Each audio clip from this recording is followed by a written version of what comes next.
I was going to see. Hello, everybody. Good morning to you this Sunday morning. Thank you for coming back and hanging out with us today. We're going to share some latest Amazon news like we try to do whenever there's anything new going on. And I'll let Lucy get our slide show brought up. Oh, well, the slides were just for us, but I'll bring up your Okay. slide. Well, maybe. I'm trying to reformat it because it didn't Oh, come in okay. real quick. So I'll lead with one of the coolest features first. The most exciting part to me is for those of you who like to do coupons and coupons on Amazon to take an X amount of dollar off. There's always only ever been the two choices. You could do subscribe and save and do and offer a discount. Amazon has now launched a third coupon option, and it is a reorder coupon. So I think that that is really cool because it can bring somebody back to you over and over again by having this reorder coupon. So they, of course, had to have purchased from you in order to use a reorder coupon from your listing. And I got questions about this because this is pretty cool. If you sell any sort of replenishable type of item, Yeah. this is amazing. I mean, I work with a few sellers that sell like granola or multivitamins or things that you're going to run out of and want to replenish. Will it work? Let's say, talking about granola, let's say I order whatever the chocolate granola this month and I want to order a different product. Can the coupon be for a different reorder for the same, or can it be for any product? Have you I gone through think that? it has to be the same item. I don't think it's for any product. It is a Okay. reorder coupon on that particular ASIN listing. I had to get a light on. I looked like I was sitting here in the dark.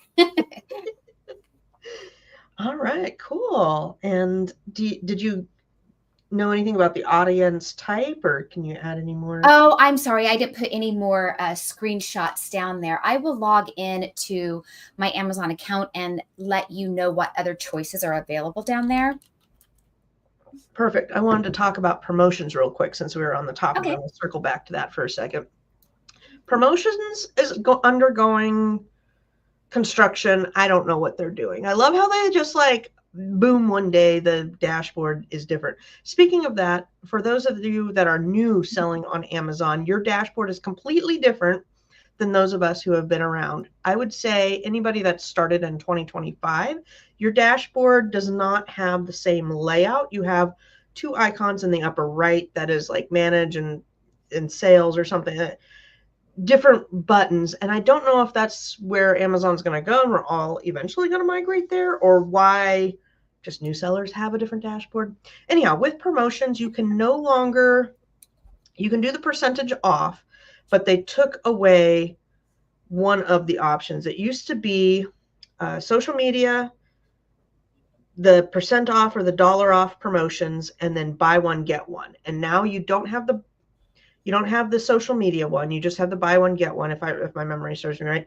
And with the promotions for the percent off and the dollar amount, you cannot do the dollar amount off anymore. It used to be that if you bought this coffee mug from me, I could do a coupon for 5% or like $2 off.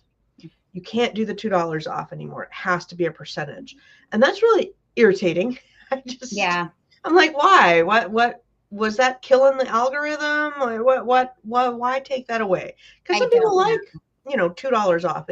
It matches the standard coupons we've all had, for eons, decades and decades, where you have, a dollar off toothpaste or $2. People recognize that. When you do percentages, it's just visually not as good. Anyhow, super weird there. Other than that, the promotion coupon or promotion side is all the same. You just can't do uh, whole dollars. You have to do percentages. Okay, so did you Yeah, click on? that's the only option on reorder coupon is reorder customers. There's no other option below. And what gets me time and time again is we had the promotions change. Did you ever get an email saying about any of these updates? I did not. I did not get an email about this update, and it Amazon stuff sometimes will go into a spam folder. So possibly it was in there, but no, I did not get an email about this update.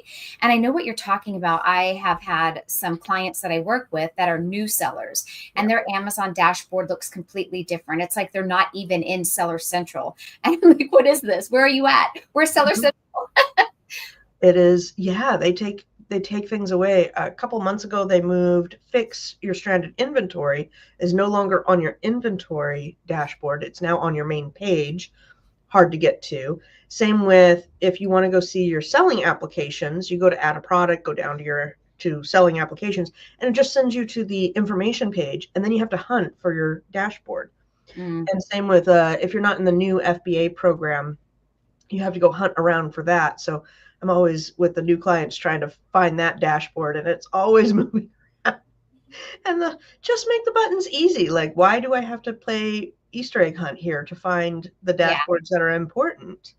It's unbelievable. And yeah, I must get weekly an email about advertising, the AWS system, and other BS, but not important changes. Right, right.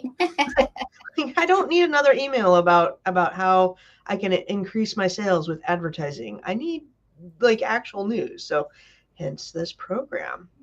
Anyhow, all right. Are we done with that? We can move on to other stuff here. Yes, ma'am. That Stop was my pretty simple. complaining.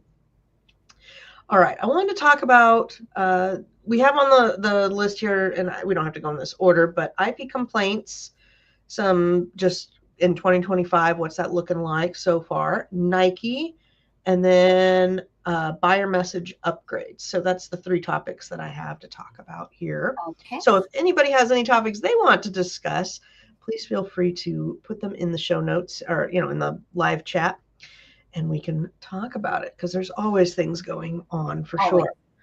So with IP complaints in 2025, they are going to more and more tools that are automated tools that are looking for, I wrote my notes down here, scanning listings and auto flagging certain keywords.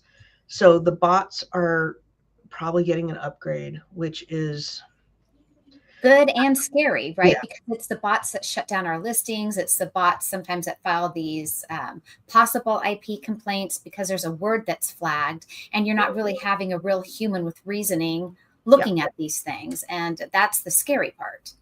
Yeah, I had some Halloween stuff that had blood associated with it. It was for makeup to do blood spots for like vampire makeup, and they Mhm. shut that down. It's like we need a real person to look at this and go, Yeah, I "Oh, had a okay." 4th of July listing shut down because the word fireworks was in it, because it was a 4th of July item, and What the main graphic and image on it was of a firework. And so I had to rework that listing to remove the main keyword of the item, which was firework, because it sometimes was being flagged. Yeah. it's just dumb. We've got law firms, mass filings across the takedowns, and we've got brands using IP as kind of the way to get in to do map pricing. And map pricing, we've always had issues with the brands wanting map pricing, and those that are doing retail arbitrage, online arbitrage, they don't follow map pricing. They don't have an agreement because if you buy wholesale, they'll tell you what the map agreements are. And I have had my distributor reach out and say, "Hey, you dropped below map," and I've had to go in and say, "Oh, repricer, don't drop below this price so that I cannot, can if you don't, you'll eventually get 86 from your wholesaler or your distributor." Mhm. But yeah, I have brands are using that to enforce their map pricing. They'll go in and they will just issue IP complaints because you're not complying with the pricing they want, and they want to protect their pricing there. Now, I have mixed feelings on this. I'm very big into capitalism, but I do agree that there's some regulation that needs to be done so that we don't harm each other in ways. And honestly, if I'm selling, we'll say I'm selling Monopoly games, right? And I'm selling to all the stores and all of that. Well, you know what? If the stores have bought and they want to discount those games and us resellers pick them up to try and resell them, that's all part of the capitalistic cycle. And we're not going to sell hundreds of thousands of those games at that price. So it's kind of like a garage sale, right? We're taking the things that didn't sell, didn't work, and trying to find homes for them. And it's not like we are manufacturing that Monopoly game on our own now and undercutting them for the rest of their life. You're going to have and deal with a little bit that as a manufacturer. So I don't know. It's just, what can you do to prevent is what we're going to talk about now. Yeah. So in your account health, you always need to be checking that. I always tell people to check your feedback, check your account health, always make sure that you're addressing anything in there. Also, if you are in whatever the NARF program is called now, that's another one. They updated that last year. They never said what the new name of it or what we're calling it. I think it's just remote fulfillment by Amazon now, and they just dropped the N because they added Brazil last spring. But if you get a complaint over in another country, you need to be on top of that as well. Or if you get shut down in that country, you will eventually get shut down in all the other countries. So go and check your account health. See if the complaint is valid. That's the first thing. I would say 99% of the communications I get are invalid. You know, you get the little message from buyer, and it's just a PDF, and you open it up and it says, hey, you're not supposed to sell this product. Shut it down, shut it down. Those you can just ignore. Just ignore them. You mark do not respond, though, on them.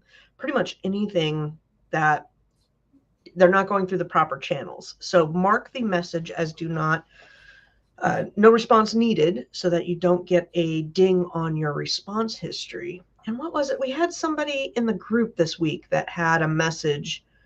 I can't remember. It was regarding a return.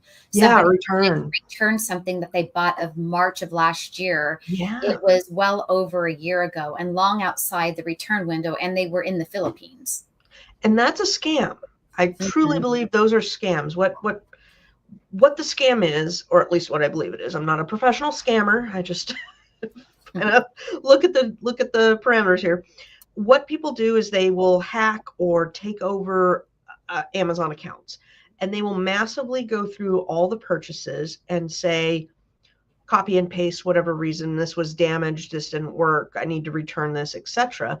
And what they're trying to do is go through the process to contact the buyer and then escalate with Amazon so they get their money back. And I don't know if it's a scam by people that are not the original buyers. I have a suspicion that it is for the most part, but there are other YouTubers and TikTokers, social media influencers out there that they have done, and I've seen it, videos on how to work the system to get your money back after purchasing these items. And that's what they say to do. They say, reach out to the buyer, go through all your items, reach out and say that it's damaged, it's this, it's that, and the other. And then once, you know, you go through step one, then step two is contacting Amazon and saying the buyer won't refund, blah, blah, blah, causing a ruckus. And you get a certain percentage of your orders automatically refunded to you, you know, by doing this. And, you know, if you, let's say you bought $1,000 worth of stuff on Amazon every month, and you did this, you could probably get about 500 at least refunded to you by doing this process. And it's just a copy and paste and messaging. So you're not really talking to anybody. There's no consequence. As these kiddos grow up with everything up behind a screen, I feel like they lose, like they wouldn't do it if they were in front of you, right, Tina? Right. Before screen time, you know, you had to like really go in and interact with people, and it's more intimidating. It's more real because you have to talk through it. So face with somebody. You can't be as bold as you maybe would want to be. Hey, there you go. You're not as bold. And, you know, sometimes it's good and bad, because sometimes our voice is squashed because we are intimidated by conflict, right? But when we can freely say what we want to say, it is more liberating, but it also gives time for, I guess you could say, the meanness of it all, right? Mm-hmm. Because now they could be meaner than they want to be because they think it's funny due to their immaturity. Mm-hmm. I've seen some comments out on in the world that I'm like, man, if you were in the grocery store or the bar, you'd be clocked, man. They just straight up would would have punched you for saying said things. All right. And then the next tip, so first make sure it's valid. The next one is audit your listing. That's always good. Go through and see if you have anything. And this is where I like our Facebook groups because, you know, brands are always locking down or opening up. It's a cycle. And so when I see that, hey, I just got an IP complaint from whatever brand, that's a good time to go in and see, do I have any of those brands in my inventory? I know Nike is locking down right now. I don't think I have any Nike products currently. Yeah, I've, they have been for quite some time, but it yeah. does seem that it is not all Nike things or not all Nike listings. We do have somebody in our group who lists a lot of Nike, and that was kind of like his main gig. So he definitely keeps us all on current trends that are going on with that. And I do appreciate his posts. I do know that I have one Nike listing in my account, just one. And it's just one that I haven't deleted because I have none in stock. But it was for socks. And so I don't think things like that with Nike are being hit. I don't think things like, the baby Nike, in wintertime, the little hats, little bodysuits. I think these things are okay. I also think some shoes are okay. And it does seem that they are going after the newer shoes or even the bigger sellers of Nike. For those that shop at outlet malls, I'm guessing it's hit or miss. Well, I do know that the Nike outlet that was near my uncle's house, that got shut down. And so I don't know how many outlets they had total, but I know that was a big one for resellers. And from my understanding, watching this whole Nike thing unfold, is Nike has gone to Amazon and said, we want a direct relationship. And so Amazon said, of course, we want to have the newest shoes, the best selling shoes. And they're really going for the top 10% of the crop there. They're going to get in pallets and pallets of the top 10% of the Nike new things. And it will just be like any other new thing. The new tennis shoe comes out and whatever, we'll say in the spring. By Christmas time or maybe the next spring, they're already focused on the next one coming out. And so they're not going to care if us resellers are doing the older product.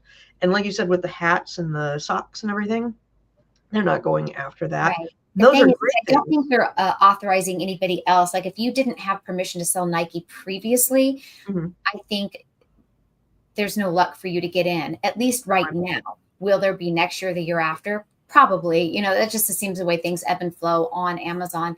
If you are currently allowed to sell Nike, I think there still is some opportunity in there. You just want to be cautious. You want to be careful, especially when Amazon is putting down the hammer on these things. Yeah. Well, and I think picking up the accessories, I'll call them just the not top 10% shoes, is great because somebody that's going there for Nike shoes is probably going to want some Nike socks. And so that's where we can definitely piggyback off of that increased traffic to Amazon. The other thing recommended is to make sure that photos, content, if you are making listings for said products, make sure that you're okay using the pictures and verbiage, whatever you're using from the company. Because I've done that. I've gone to company websites and grabbed the product description or the pictures from it and used those on the listing. And you're kind of playing with a little fire there, because that's not technically my artwork. But it's not your photo. It's not your verbiage. So yeah, that you can get in trouble for that. Now, a lot of these companies, they're not even putting their products on Amazon anyway. Some of these companies you might have a letter of authorization with and an agreed upon relationship with them. And, I always asked for permission when I was doing bundle toy listings. I used to ask my supplier, can I use your images? And they always said, oh, absolutely. Here, we can even send you our image file for your use. Now, of course, I was piecing together the things I was putting together as bundles. I am currently working with an old supplier that I used to do bundles with. They had no problem with me doing bundles. They gave me a letter of authorization for that on Amazon, but I definitely need to have them reword it. So I'm in the works with them to have them reword their letter of authorization because I'm going to be doing bundles without a UPC code. I did get a G10 exemption, but because I got a G10 exemption for their brand name and there's no UPC attached to it, I kind of want them to update that letter of authorization and also get their verbal permission that I can use their images, because the companies usually always have really great professional photos that despite my best efforts, I can't recreate a photo that great, right? I can do really nice photos, but I want their good photos. And you definitely want to get that yes from them. And speaking of companies I have gotten in trouble with on eBay, not on Amazon, on eBay, I got in trouble from Bath and Body Works because I used their website image of a body spray and I got shut down like that. All I had to do was update my image, reply back, and it was lifted off and I was able to have my listing again. So Bath and Body will come after you for taking their images. That is true. I have had them, I've had them go after me when it was on Amazon, and I had to go and redo all my images. That was a pain in the butt. Yeah. Anyhow, yeah. So they're very big on that, but they don't mind you reselling the product. They don't really like it, but they're not going to come after you. Don't take their images. Don't take their descriptions. Have ChatGPT rewrite up their description with a new flair so it's not plagiarism. For sure. All right. And then the last step is to check your sourcing. This is huge. If you know that you're buying discounted items, definitely check your source. Like I have Kole.com, Kole, sells discontinued items all the time. That's a great place to get one and done type of products. Their pricing is pretty good. Their shipping is pretty good. Because they're a closeout company, essentially. They have some of their own items, and they will buy a company that's going out of business or liquidating a certain line or certain product, and Kole will buy it. And us resellers are the ones who usually purchase it then from Kole. And I have had their invoices work. So their invoices work. But if you're going to GameStop or, whatever discount store, and you're just getting a little receipt that's not very descriptive, that's only going to protect you so much. It'll be okay in certain instances with Amazon, but not all of them. And if you get a very strong IP complaint directly from the company, and that it's all through the channel with a test buy and everything, then you might get yourself in a little hot water. That doesn't mean that you can't get out of the hot water. It's just a little hotter. So, if you're starting to get complaints and you know that your sourcing is not, quite up to par levels to fight those types of complaints, you may want to change your sourcing. And then the last is to contact the brand. That's absolutely probably the best. And that's how I've gotten out of a lot of things, is just by pestering the brand owner consistently. And pester in a nice way. You want to be professional. You want to explain your case. You want to apologize. You want to promise that you'll never do it again. Now, sometimes it's hard to eat those words, right? It's hard to write that because we all want to go, but I did it right. This isn't right. They're wrong. Okay, we know that. But unfortunately, no matter, how right you think you are, the goal is to get out of the complaint and to get the ding off of your account so that you can live to resell another day. So sometimes you have to suck it up and, eat some crow, say you're sorry, get possibly share your receipts if it's legit. This is when we've looked at the complaint, we've analyzed it, we know that it's a real complaint, and then you contact them. And some people say, well, how do I contact them? You got to get some FBI skills here. I have tracked people down through LinkedIn, Google searching them, Facebook contacts, find their email, figure out how their email for their company is done, go to their website, have the contact me. If you're not comfortable doing it with your Amazon email, then do it from a different email. But there's a lot of ways. I've called. Hey, I received this complaint. I'm a real person. Who do I talk to about this? I want to resolve this, and get a contact there. And, try to be professional and say, listen, I want to get this cleaned up as quickly as possible. I apologize. Would you please retract the complaint and I will remove the product immediately, or let me sell through. I've done both of those depending on what it is. and try to work with them. Now, if Especially you, when you have like 3 or 5 of something. mhm, And a lot of times, this happens to a lot of us. We've sourced something, Amazon says you can sell it, right? You just had permission immediately, so you saw nothing wrong with it. You bought it legitimately at the store, and you go and send it in, and now the brand hits you with it. yeah, And maybe there was even more than just the brand on the listing. Maybe there were 4 or 5 other sellers. Everything on our end looks safe, and then we get hit. We weren't trying to break the rules. We're not trying to get in trouble. We don't want this violation or this ding on our account. And so in these instances is when you would try to really reach out to the brand, the person who put this onto your account, and explain that to them. Sometimes they don't know. I've reached out to brands and they said, oh, we didn't even realize that Amazon was automatically allowing you to just, freely jump on or be on this listing. mhm, And I've told them, how they can do that, and to start the steps if that's what they're going after. For one, I told them, us sellers that we don't want to be put through this. I said, so resellers like myself don't want to be put through this by jumping on your listing and then getting these dreaded messages. I said, it's scary to us because we're afraid of losing our account. On your end, you don't want to have to keep policing it, sending out messages every single day. On your end, that gets very annoying. And you're paying someone to do that, right? They're on payroll to waste their time to constantly do that, follow up on it. mhm. So it can be a win-win for you and them. And then, hey, you never know, if you've got the good gift of gab, you may develop, hey, can I be one of your authorized sellers? And I'll teach you how to, get this set up properly. You never know what can come out of it. Yeah, it's I've had the whole rainbow of responses, everything from getting ghosted to making a contact to it going pleasant to it going really easy to it going really hard. Mm-hmm. You just have no idea. What you're going to get on the other end, but it's always worth the call. Fighting for your account and its health is always worth it.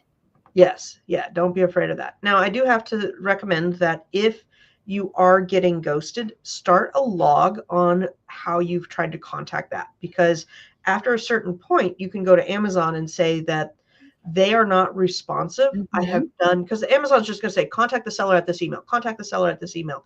And if And you you can can take prove screenshots of all those messages. Yeah. and if you can prove that that email is no longer valid or responsive or a legitimate email, Mm-hmm. then Amazon can go back to their side and be like, hey, you can't give bogus contact information. Now, Mm-hmm. I don't know if that's what they do or not. That's what in my head they do. I just think they ignore it, hoping that you'll go away eventually. And then you on your end are waiting the 180 days for the violation to fall off your account. Yes. Yes.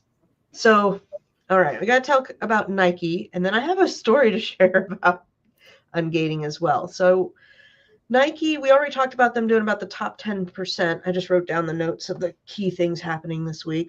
So they're only doing about top 10% of sales to Amazon. Buyers will still buy retail arbitrage items when they come to, oh, okay, we already talked about that. Sorry. Invoices.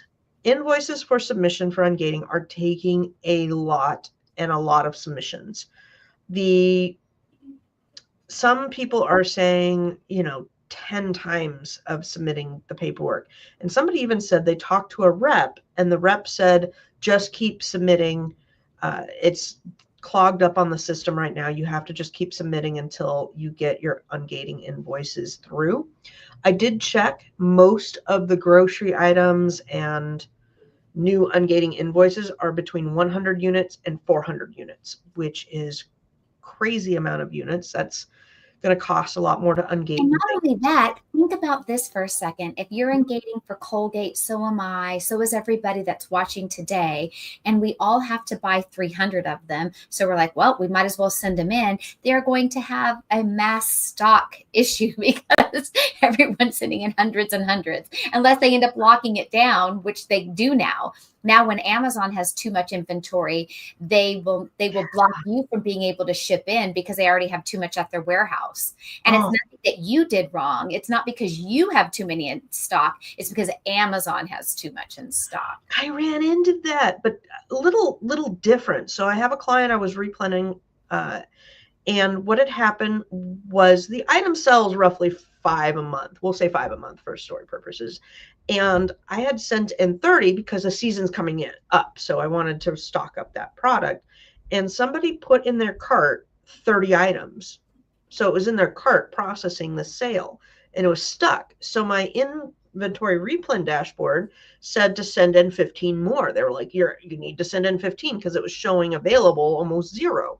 And then I go to send it in and it says, sorry, you have too much at the warehouse. You cannot send in this product. Please Yeah. try our AWD program. And I'm Yeah. like, what the ever loving F is going on here? And it took some tracking down and was like, oh, some idiot has 30 in their cart. And I don't know how they triggered the buy, but it didn't go through, whether their card failed or I don't know what was going on. But yeah, it took 3 days for it to get out of that. But I was so And it does seem that the irritated. AI bots, or I'm calling it AI bots, because clearly a human is not reading some of these ungating invoices that are being sent Yep. in. You're sending it in and you're getting an automatic denial, sometimes multiple times. So, have you found a workaround for getting it seen? Or are you just resubmitting over and over and over again until you get a yes? So the representatives and the Facebook messages have all said just keep submitting, keep submitting. It is taking an terrible amount of tries. But we have talked in the past about taking your PDF and rotating it so it's upside Mhm. down. Um, that is something that has been helpful. We've also said if you have the physical invoice in front of you, like you can print it out, you could physically highlight, write with pen, crumple it up, crumple and uncrumple, take a picture.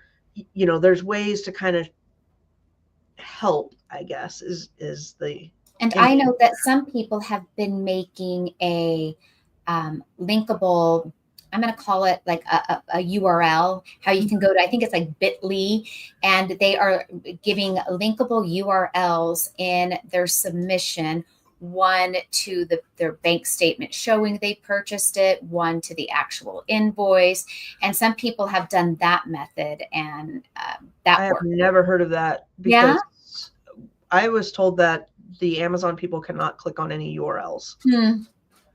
So interesting. I will keep that Yeah. in mind, though. I mean, if you're sitting there getting rejected all the time, try all these different things, Yeah. see what you can do. The other tip that I got, so this was one that I was excited to share, is if you get rejected, call up and ask what was wrong with my invoice. And if they won't give you a straight answer, you can ask for a supervisor to explain why the invoice was rejected. And you need to remain calm and professional. This is hard Hmm. sometimes. But, you get the person on the phone and they're like, oh, I don't know. I don't know. I don't know. Well, you say, kindly, may I speak with your supervisor? I need to have it explained on why my invoice was rejected. You have to be persistent and calm and professional. And sometimes you will get a supervisor that then can give you a little bit of insight as to what the rejection reason was. And that's how some of these are coming back saying that there was no real reason, you just need to submit it again. So they're kind of admitting that they don't really That they don't have a reason. Yeah. have a reason. And there probably are flooded, since they have taken away a lot of our ungates for things that we have been ungated in for years. So, one that I was hit with, I didn't get an email about it, but I've always been able to sell Old Spice. So I found a really good Old Spice deal, and I found the listing for it. I went to add it into my inventory, and now all of a sudden I can't sell Old Spice anymore. So, and then I have other reseller friends that have always sold it, still sell it, and that didn't happen to them. So I mean, it is all over the place. So then you have a lot of us that had always had these permissions now submitting invoices. So you already have your normal amount of new sellers in the game submitting invoices, but now you have longtime Amazon sellers also submitting invoices. So I can imagine the amount of mail or cases come in for that. Oh yeah. All right, so I'm going to tell my story about a grocery ungate that I don't quite know how to explain the logistics around this. So I'm setting up this account for a guy who's selling, it's like an energy drink, a fruit drink. I'll call it a fruit drink. Anyhow, he's selling this fruit drink, and he used to have an old listing that was in a plastic bottle, and now he's changing the bottle type. So we need new listings. Before he contacted me, he went through and deleted all the old stuff because he's like, I want to start fresh. We're not doing the old stuff. We're going to do this new packaging. Here's the new UPCs, etc. Now, two problems happened. One, when I added all the new product, because the titles were the same, it started ghosting matching to the old product. So I've still got to hammer that out. But one of the things is I got them all listed, and I'll say 4 out of 6 all said I can't list them because I'm gated, he's gated in grocery. So I'm like, okay, what's going on here? So I got a little bit more history, and he used to sell the item under the American account, and it was under grocery, and his account has no applications in it, none.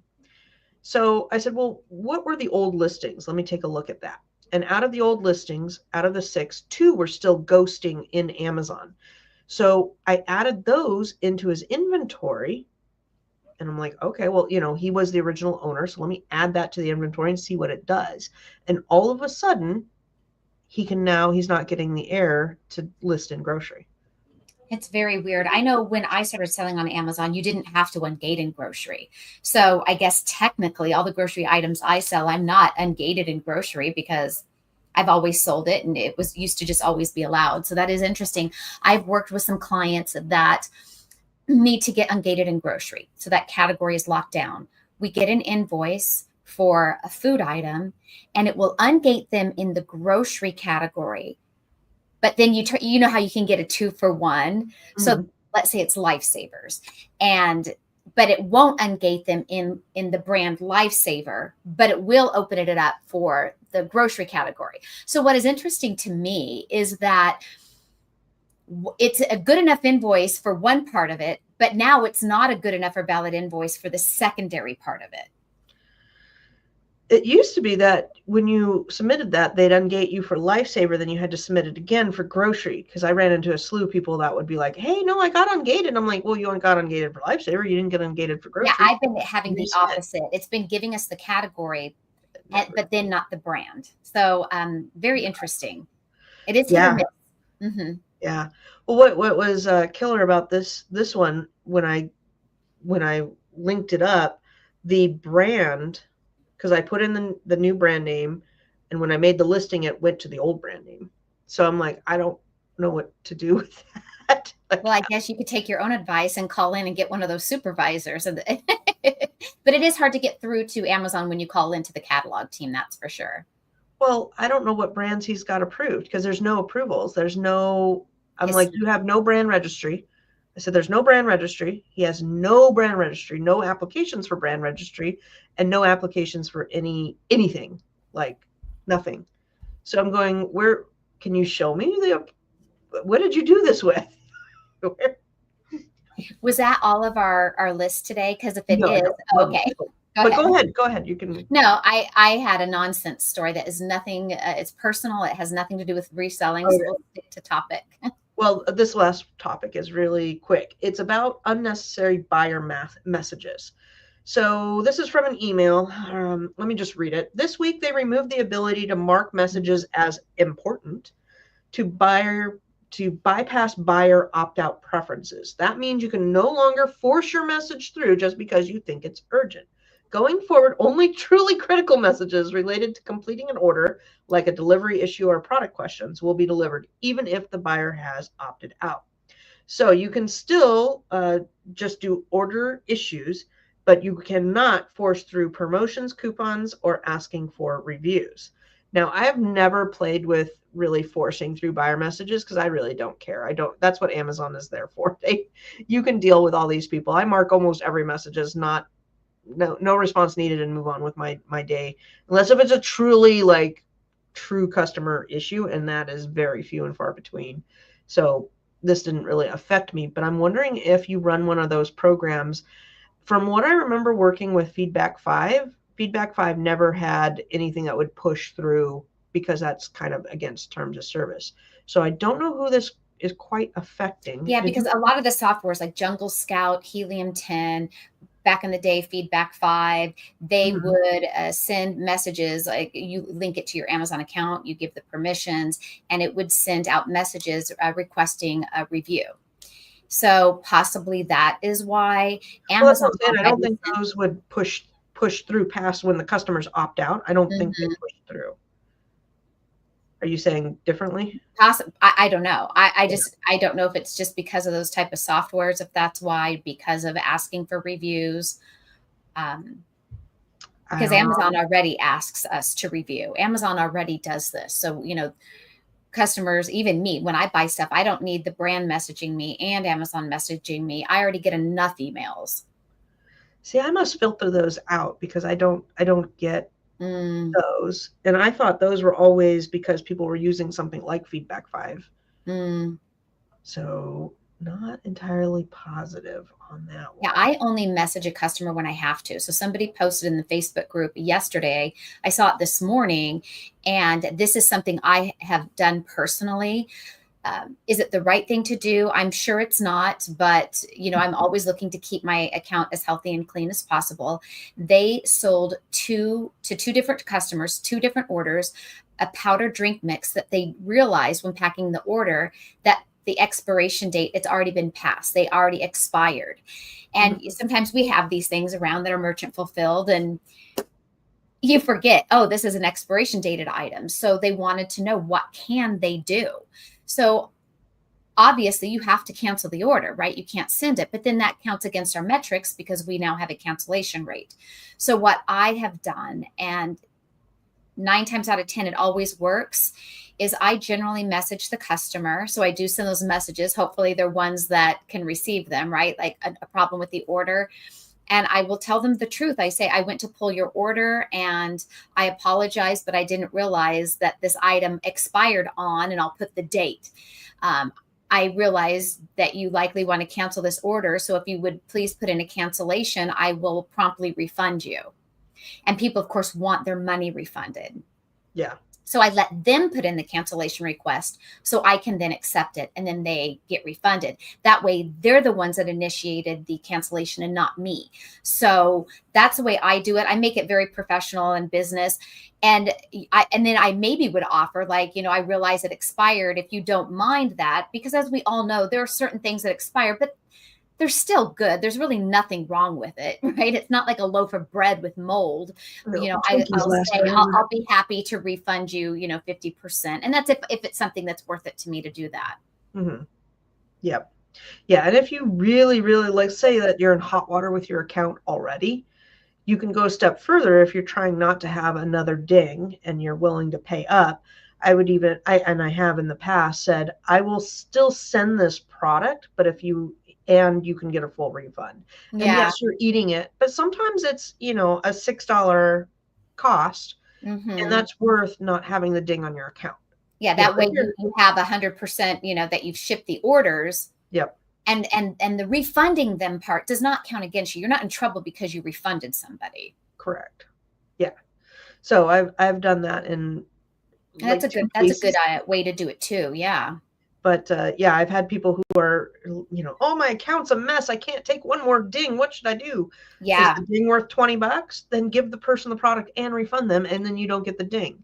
$20 is worth any sort of account Yeah, and then lockdown. that's your punishment for not having paid attention. So Yeah, pay the we money all we and all let stuff learn your slip. lesson. All of us do. It happens. Hmm. I have one right now. I oversold a product and I cannot find it. I'm 99% sure I don't Yeah, have I've done that too. I do it a it. few times a year, and I get so mad at myself for it, Yeah, I but was it looking for it happens. yesterday. I've got everything torn apart. I'm like, gosh darn it, oversold. Hmm. Oversold. Anyhow, all right. Did you have another story or was Yeah, this is a personal okay? story. It'll be a fun note to end the show on. Anybody out there who ever orders like Uber Eats, Grubhub, if you've ever had an issue with your order. So I ordered Grubhub last night. I've never had a problem with a delivery before. So we're waiting for our food to get here, and it shows that the person had delivered it. So I open the door and there's nothing there. They always have to take a picture of that they dropped your food off. So I click the little button, and sure enough, it shows a door and a doormat that is not mine. So they did deliver it, but just not to me. So I immediately messaged them and I said, "You've delivered this to the wrong house." Crickets. Like, they don't answer me at all. In the meantime, my husband goes outside to see if any of our neighbors, like, just, on the street door looks like that one. In the meantime, I'm now on the Grubhub app figuring out, like, how do I handle this? What do I do when it shows an order delivered and I didn't get it? So I'm messaging now with Grubhub. They had this little chat. They said, "Oh, it looks like they must have delivered it to the wrong address. Would you like us to have another one delivered to you?" And I thought, well, yes, because I've paid for it now. You're still hungry.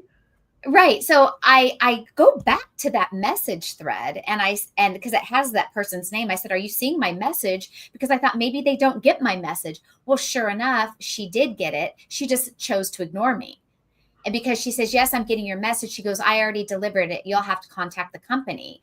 And I said, "Well, I did. I've contacted them." And then she starts going on a rant and blowing me up, saying it's not my fault, and you can't identify a house. That now I'm going to get in trouble. Like, she was mad at me that I had to contact Grubhub. But she ignored my first message because first off, I didn't even know if they get the message. I don't know if it goes through their phone or if it's, because I've never had a problem on a Grubhub order before. So I happened to knock on the neighbor's door because the person also in the chat said, "Well, I left it at that door because that's the address I was given." She took a screenshot of the little map area where she went. So I go knocking on my neighbor's door. I said, "By any chance, did somebody just bring food over here like 5 minutes ago?" And they said, "Yes, the person came and knocked at the door, and but we told them it wasn't our food. They took the food with them in their car and left." Oh, she ate it. She ate your dinner. And so, but the Grubhub person took the picture as though they left it at the door. Mm-hmm. And then was like arguing with me about the food. And I said, well, and then I messaged them back now, knowing they get my messages. I said, "Well, I just went to my neighbor's house and they said that you left with the food." Yep. So you ate my food. Oh, the audacity. Yeah, but they were mad at me. They were mad at me. Like, this is another one that if you were in person, you couldn't get away with it. It's not my fault. They kept saying it's not my fault, and I wasn't even being mad. I was just like trying to figure out the confusion and like, what do I do now? Yeah. Yeah. Just there's a new lady that showed up in my video feeds, that hunts people down on social media because, I don't know, she'll do this for people looking for their ex or looking for child support, or cases that you need to track. So now she needs to do it to track down your Grubhub order? No, I'm just saying that it's kind of a new thing. People think that they have this anonymity because they're behind a screen. Mm-hmm. And now with all of the AI integration and stuff, you take a picture with whatever background, maybe a store or a street light or something, and boy, she can track you down from very little information. I'm like, oh, this is going to get juicy with all these people that want to do keyboard warriors behind the screen and not that are mouthing off in groups and, not necessarily Grubhub mess ups, but real mess, real dangerous people out there. Track you down. You're not as anonymous. Yeah. So here's all of her messages. Like, look how much. Oh my gosh. She was just writing me letters. I would just ignore her. Let her. Oh yeah, that was yesterday. That's that. Ignore her. Let her know. Oh. All right. Well, you guys have a great rest of your Sunday and a good week up ahead. I hope everything is going good for all of you. If you have any tips or things you're doing, things that you're either struggling on or things that are working for you, please comment below because it helps us and it helps us help everybody else. I didn't get a single chat. I don't even know if the chat's working. Do you? Have you seen any of the chats? No, I haven't. Usually people do comment. So if anybody has commented, we're not seeing it.